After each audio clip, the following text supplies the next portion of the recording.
Good afternoon. We are Team 12 and I am going to explain to you our implementation of decision tree using ID3 algorithm.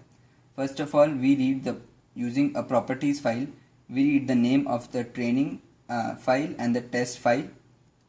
We store those names as strings and then we store the data as read from these files into data source and convert it into an instance set.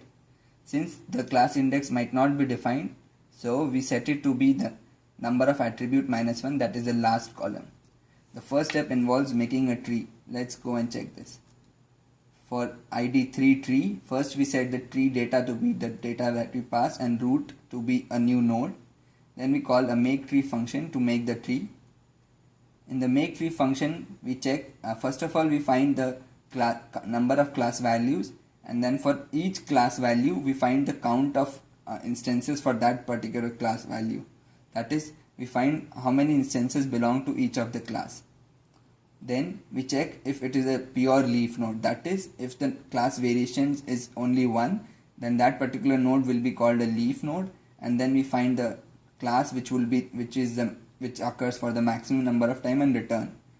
There is another condition: if the number of instances is less than class value, then we also return, as there is no point recursing if there is not much variation in the data set.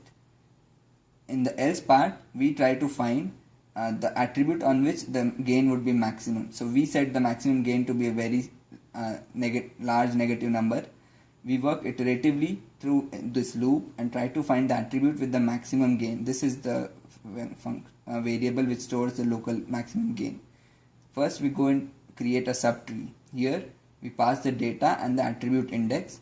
Similarly, as we did in last function, first we find the class count for each of the class values, and then we check if the attribute on which the partitioning is being done is numeric or nominal. If it is a numeric, the number of parts would be 2, and then we would determine the division point, and we check if the instance belongs to above or below the division point, and we calculate the info gain for that. We have a number of functions. This is the function used for calculating the info gain for numeric value. Let's continue. So let's continue in the subtree. So if it is a numeric, we told you we find the gain, and if it is a nominal value, the number of parts would be equal to the number of values for that particular attribute, and then we calculate gain for that as well.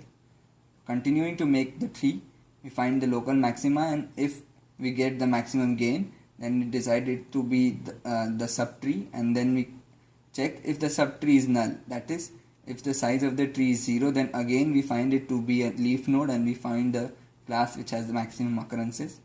Now we have covered all other cases. The case which is left is partitioning the data into multiple set of instances. We call this function to do that, and for each of the child nodes we recursively try to run the make tree function. So we run this function iteratively till we find all the data to be at leaf nodes. Let's continue in the main class. So after we have made the tree, we call the cross validate function. In the cross validation, first we randomize the data using the randomize function, and then we break it into a number of folds. We have taken 10 to be our default number of folds.